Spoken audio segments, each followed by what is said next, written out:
Hello aspirants, welcome to Success Agra Academy, number 1 coaching institute of JNK। आज मैं आपके सामने फिर से दोबारा नाउन को डिस्कस करने वाली हूँ। लास्ट लेक्चर में हम लोगों ने नाउन के टाइप्स को डिस्कस किया था। आज हम उसके आगे पढ़ेंगे। आज हम पढ़ने वाले हैं कि नाउन से जो कॉम्पिटिटिव एग्जाम में क्वेश्चंस पूछे जाते हैं वो किस तरह से पूछे जाएंगे।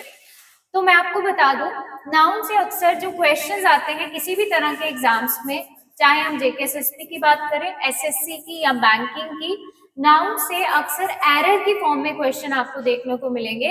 और एरर जो पूछे जाते हैं वो आपको सिंगुलर या प्लूरल के एरर आते हैं। और सिंगुलर प्लूरल भी हमें किसी एक सिंपल नाउन का सिंगुलर प्लूरल नहीं पूछा जाता है, सिंगुलर प्लूरल पूछा जाता है नाउन कंपाउंड का। अब हम ये जानेंगे कि नाउन कंपाउंड होता क्या है।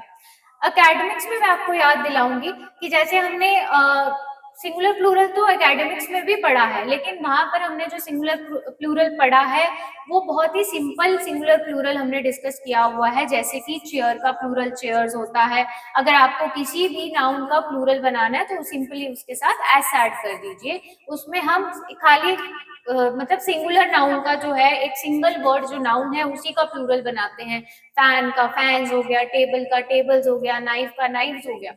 लेकिन कॉम्पिटिटिव एग्जाम्स में इतने सिंपल सिंगुलर प्लूरल नहीं पूछे जाते हैं। कॉम्पिटिटिव एग्जाम्स के लिए आपको पढ़ना होगा नाउन कंपाउंड के सिंगुलर से प्लूरल कैसे बनाए जाएंगे। नाउन कंपाउंड क्या होता है?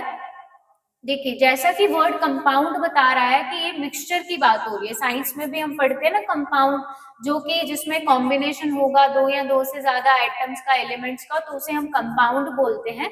वैसे ही नाउन कंपाउंड हो गया जब नाउन अकेला ना हो, नाउन के साथ कोई और पार्ट्स ऑफ स्पीच जुड़ जाए अगर, तो उसको हम नाउन कंपाउंड बोलते हैं। यानी कि अकेला नाउन नहीं होगा, नाउन के साथ एक नाउन वर्ड हो सकता है, नाउन के साथ ही कोई और दूसरा वर्ड भी हो सकता है जिसका पार्ट्स ऑफ स्पीच अलग होगा। और ऐसे ही नाउन कंपाउंड्स के हमें सिंगुलर प्लूरल बनाना जो है आने चाहिए, ताकि हम एग्जाम में दिए गए सेंटेंस में सिंगुलर या प्लूरल के एरर को पहचान पाए। तो नाउन कंपाउंड में हमें अलग अलग कैटेगरीज को डिस्कस करना है। सबसे पहले कैटेगरी जो हम पढ़ेंगे वो है नाउन नाउन। यानी कि जब कभी भी हमें कोई ऐसा वर्ड दिया गया हो जिसमें दो नाउन एक साथ लिखे हो, उनका प्लूरल कैसे बनाया जाएगा। ठीक है, जैसे आपके सामने यहाँ पर मैंने कुछ एग्जाम्पल्स लिखे हैं। पहला आप वर्ड देख सकते हैं, लिखा है टेबल लेग।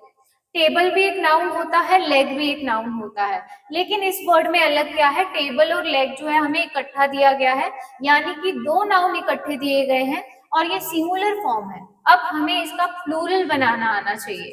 प्लूरल बनाने के लिए हमें ये तो पता है कि हमें एस या येस को ऐड करना है, लेकिन एस येस ऐड किसके साथ होगा? क्या हम टेबल के साथ एस ऐड करें या लेग के साथ एस ऐड करें जो ये प्लूरल बन जाए? तो क्या करोगे आप लोग? बहुत सारे लोग आंसर देंगे कि मैम टेबल के साथ एस लगा दीजिए, लेग के साथ एस मत लगाइए, या फिर लेग के साथ एस लगाओ, टेबल के साथ मत लगाओ, या दोनों के साथ एस लगाओ। लेकिन आप अभी भी कंफ्यूज होंगे कि एक्चुअल हमारा करेक्ट आंसर क्या होगा। तो मैं आपको बता देती हूँ, जब कभी भी हमें दो नाउन इकट्ठे दिए गए हो तो उनका प्लूरल कैसे बनाया जाता है। जैसे ये टेबल लेग है तो इसका प्लूरल होगा टेबल लेग्स, यानी कि जो एस ऐड होगा वो हमारे सेकंड वाले नाउन के साथ ऐड होगा। फर्स्ट वाले नाउन के साथ हम एस का यूज नहीं करेंगे प्लूरल में। क्यों नहीं करेंगे, उसके रीजन को भी समझना जरूरी है। क्योंकि अगर हम इस चीज को रट लें कि जब कभी भी दो नाउन इकट्ठे हो सेकंड वाले के साथ एस लगाओ, तो रटने को हमारे पास बहुत सारा कंटेंट हो जाएगा जो कि हमें एग्जाम तक याद नहीं रहेगा। इसीलिए मैं आपको बेसिक्स क्लियर करवाऊंगी ताकि आपको ये चीजें जो है वो हमेशा के लिए याद हो जाएं और आप इसको कभी भी ना भूलें। टेबल लेग्स ही क्यों हुआ, टेबल्स लेग क्यों नहीं हुआ? इसके रीजन को समझ लेते हैं, लेकिन रीजन को समझने के लिए आपको मुझे कुछ दो तीन पॉइंट्स हैं जो पहले बताने हैं, तभी आपको इसका रीजन समझ में आएगा कि सेकंड वाले वर्ड के साथ ही एस क्यों ऐड हुआ है। तो वो पॉइंट्स मैं आपके साथ डिस्कस कर लेती हूँ। सबसे पहला पॉइंट क्या है, देखिए इंग्लिश में हम पार्ट्स ऑफ स्पीच की बात करते हैं। जैसा कि आप जानते हैं कि इंग्लिश में 8 पार्ट्स ऑफ स्पीच जो है वो होते हैं।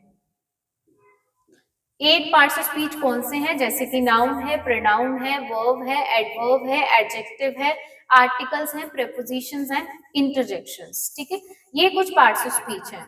और इंग्लिश का एक बहुत ही इंपॉर्टेंट कॉन्सेप्ट है कि जितने भी पार्ट्स ऑफ स्पीच हमारे इंग्लिश में होते हैं वो फिक्स्ड नहीं होते हैं। यानी कि मैं क्या बता रही हूँ आपको कि इंग्लिश में दिया गया कोई भी वर्ड जो है उसका पार्ट्स ऑफ स्पीच फिक्स नहीं होता है। सपोज कीजिए कोई एक सेंटेंस है, उसमें मुझे एक वर्ड दिया गया है जिसका पार्ट्स ऑफ स्पीच नाउन है। अब हर सेंटेंस में वो वर्ड नाउन का ही काम करे ये जरूरी नहीं है। वही वर्ड किसी और सेंटेंस में वर्ब का काम भी कर सकता है। वर्ब का काम करेगा तो पार्ट्स ऑफ स्पीच बदल गया, यानी कि वर्ब बन गया। वैसे ही हर वर्ड का जो है वो पार्ट्स ऑफ स्पीच फिक्स नहीं होता है। हो सकता है एक सेंटेंस में वर्ब का काम कर रहा हो, वही वर्ड किसी दूसरे सेंटेंस में नाउन का काम कर रहा हो। अब इस चीज को आपको याद रखना है, क्योंकि ये 2-3 पॉइंट्स जब हम पढ़ लेंगे उसके बाद ही हमें एक्चुअल रीजन पता चलेगा कि हमने सेकंड वाले नाउन के साथ ही एस क्यों ऐड किया है, फर्स्ट वाले के साथ एस क्यों नहीं आया। तो आई होप मेरा फर्स्ट पॉइंट क्लियर है कि इंग्लिश में जो पार्ट्स ऑफ स्पीच होते हैं किसी भी वर्ड के, वो फिक्स नहीं होते हैं, ये बदलते रहते हैं। दूसरे पॉइंट में मैं आपको बताऊंगी एडजेक्टिव्स क्या होते हैं। एडजेक्टिव्स यानी कि जिनको हम हिंदी में बोलते हैं विशेषण। एडजेक्टिव्स वो वर्ड्स होते हैं जो किसी भी नाउन की क्वालिटी को बताते हैं, यानी कि हम बोल सकते हैं वो वर्ड्स जो क्वालिफाई करेंगे नाउन को, मॉडिफाई करेंगे या बोल सकते हैं स्पेसिफाई करेंगे नाउन को, वो कहलाते हैं एडजेक्टिव्स। हिंदी में भी पढ़ा होगा आपने कि वो शब्द जो किसी संज्ञा या सर्वनाम की विशेषता बताते हैं विशेषण कहलाते हैं।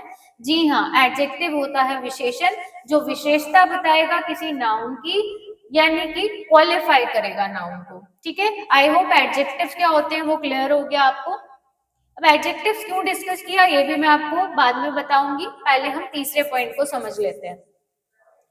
तीसरा पॉइंट ये है कि नाउन में जितने भी हमारे नाउन में नहीं, इंग्लिश में हमारे जितने भी पार्ट्स ऑफ स्पीच है, 8 पार्ट्स ऑफ स्पीच है, उनमें से खाली 3 ही पार्ट्स ऑफ स्पीच का हम सिंगुलर से प्लूरल बना सकते हैं।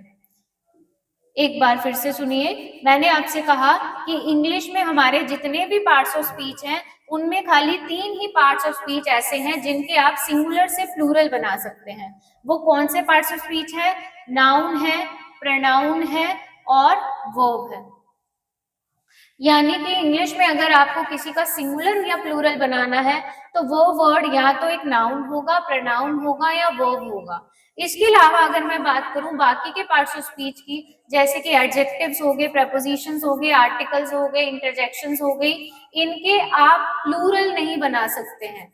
जैसे सपोज कीजिए मैंने बोला कि वह लड़की खूबसूरत है, शी इज ब्यूटीफुल, तो आपने ब्यूटीफुल जो है यहाँ पर एक एडजेक्टिव किया है, यूज किया है जो शी की क्वालिटी को बता रहा है।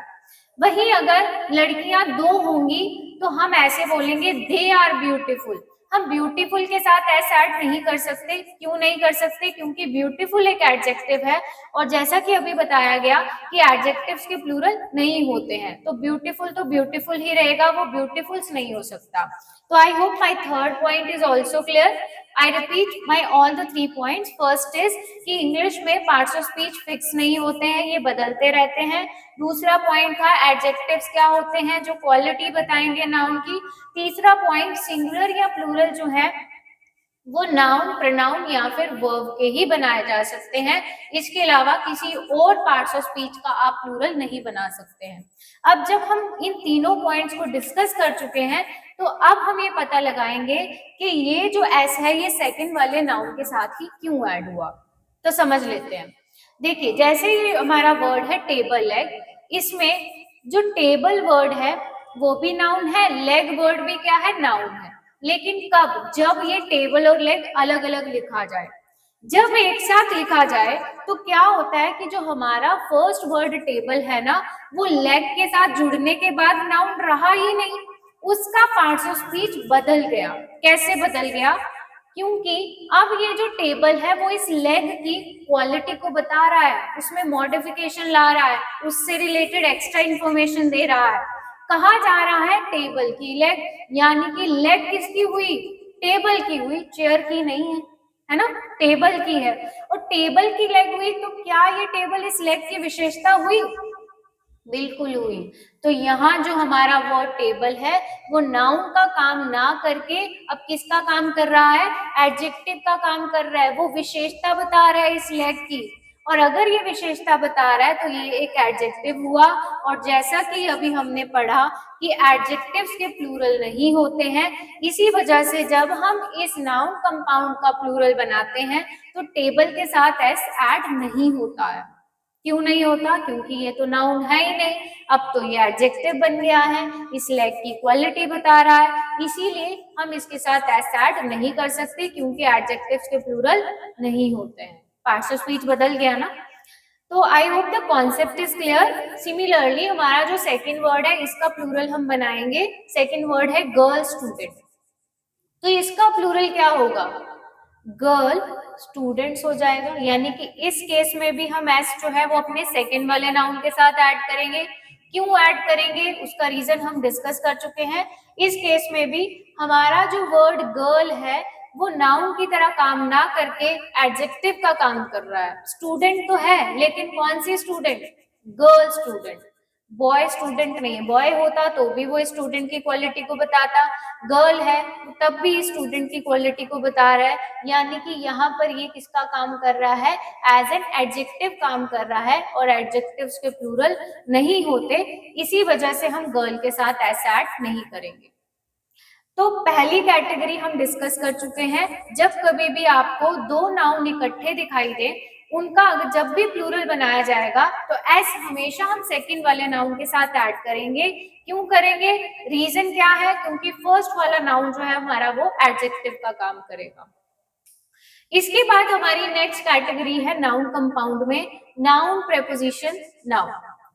नाउन प्रेपोजिशन नाउन यानी कि जब एक प्रेपोजिशन के पहले और बाद में दोनों तरफ एक नाउन हो, और इस केस में भी ना हमारी दो कैटेगरीज बन जाती है। यानी कि प्रेपोजिशन तो है बीच में और दोनों तरफ का नाउन जो लिखा गया है वो एक सेम वर्ड हो। प्रेपोजिशन से पहले लिखा हुआ नाउन और प्रेपोजिशन के बाद लिखा हुआ नाउन जो है वो सेम हो। दूसरी कैटेगरी क्या बनेगी, प्रेपोजिशन तो है लेकिन दोनों तरफ का नाउन जो है वो डिफरेंट हो। तो दोनों ही केसेस में सिंगुलर या प्लूरल अलग तरीके से बनाए जाएंगे। तो अभी हम दोनों ही कैटेगरीज को डिस्कस कर लेंगे जो नाउन प्रेपोजिशन नाउन में आएंगी। सबसे पहली कैटेगरी जो हम डिस्कस करेंगे नाउन प्रेपोजिशन नाउन में, वो है कि जब हमारे प्रेपोजिशन के पहले और बाद में जो नाउन दिया गया है वो डिफरेंट हो। दोनों तरफ का नाउन जब डिफरेंट होगा तो प्लूरल कैसे बनाएंगे। जैसे एग्जाम्पल है मदर इन लॉ, इन हमारा प्रेपोजिशन है, मदर और लॉ दोनों ही क्या है, नाउन है। इस केस में प्लूरल कैसे बनेगा, ऑप्शंस चाहिए, चलो ऑप्शंस दे देते हैं। जैसे मदर्स इन लॉ हो गया, ऐसे बोल सकते हैं, या मदर इन लॉज बोलेंगे, या मदर इन्स लॉ बोलेंगे, क्या होना चाहिए, सोचिए सोचिए। चलो मैं आपको आंसर बता देती हूँ, इसका प्लूरल होगा मदर्स इन लॉ। इस केस में हमने क्या किया, इस केस में हमने फर्स्ट वाले नाउन के साथ एस ऐड किया है, सेकंड वाले नाउन के साथ एस ऐड नहीं हुआ। यानी कि ये इस केस से उल्टा हो गया। अब ऐसा क्या हुआ कि इसमें हमने फर्स्ट वाले के साथ ऐड किया, सेकंड वाले के साथ ऐड नहीं किया, तो उसका रीजन भी समझ लेते हैं। देखिए जब कभी भी प्रेपोजिशन का यूज किया गया हो और दोनों तरफ का नाउन डिफरेंट हो तो हम फर्स्ट वाले नाउन के साथ ही एस इसलिए ऐड करते हैं क्योंकि जो हमारा सेकंड वाला नाउन है ना, वो अब इस केस में एडजेक्टिव का काम करता है। कैसे करता है, देखिए मदर तो है लेकिन मदर कौन सी, इन लॉ वाली, यानी कि ससुराल वाली साइड की मदर है, तो मदर ही लेकिन इन लॉ वाली है। तो ये जो इन लॉ वर्ड हो गया, इस केस में ये किसका काम कर रहा है, एडजेक्टिव का। और अभी हमने डिस्कस किया कि एडजेक्टिव्स के प्लूरल्स नहीं होते हैं, इसी वजह से हमने लॉ के साथ एस ऐड नहीं किया है। एस हमारा फर्स्ट वाले नाउन के साथ आएगा, यानी कि इसका प्लूरल क्या हो जाएगा, मदर्स इन लॉ।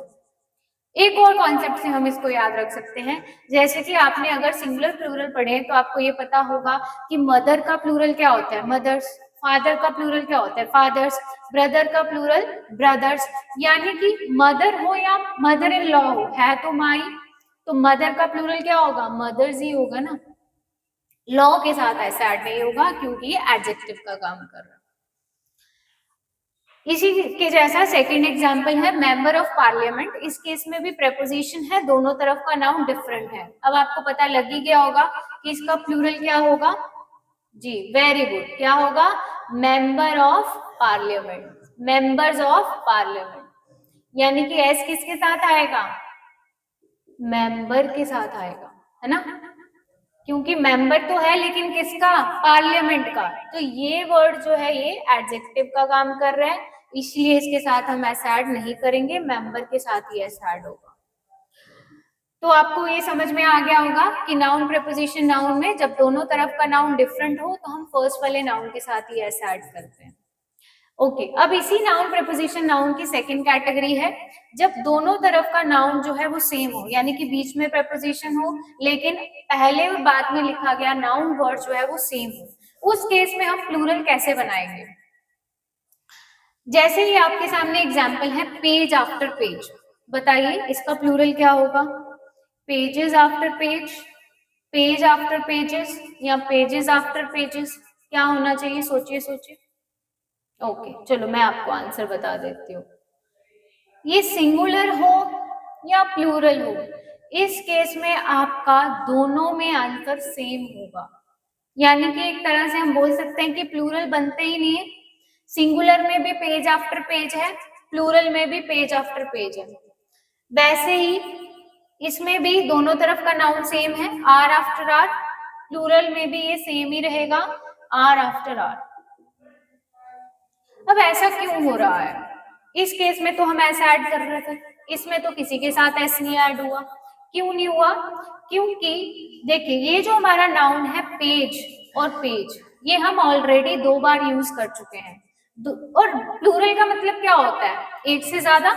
तो एक से ज्यादा बार हम ऑलरेडी लिख चुके हैं, इसीलिए हमें इसके साथ एस को ऐड करने की जरूरत नहीं होती है। दैट्स व्हाई ये प्लूरल में भी सेम ही रहता है। ठीक है, तो अब आप मुझे बताइए इसका आंसर। वर्ड फॉर वर्ड का प्लूरल फॉर्म क्या होगा? Word for word, very good. तो ये हमने डिस्कस कर लिए नाउन कंपाउंड के सिंगुलर प्लूरल कैसे बनाए जाएंगे। इसमें हमने 3 कैटेगरीज डिस्कस की, नाउन नाउन और नाउन प्रीपोजिशन नाउन की 2 कैटेगरीज। आई होप आपको आज का जो लेक्चर है वो समझ में आया होगा। फर्दर नाउन के वीडियोस के लिए आप हमारे साथ कनेक्टेड रह सकते हैं। आज के लिए थैंक यू।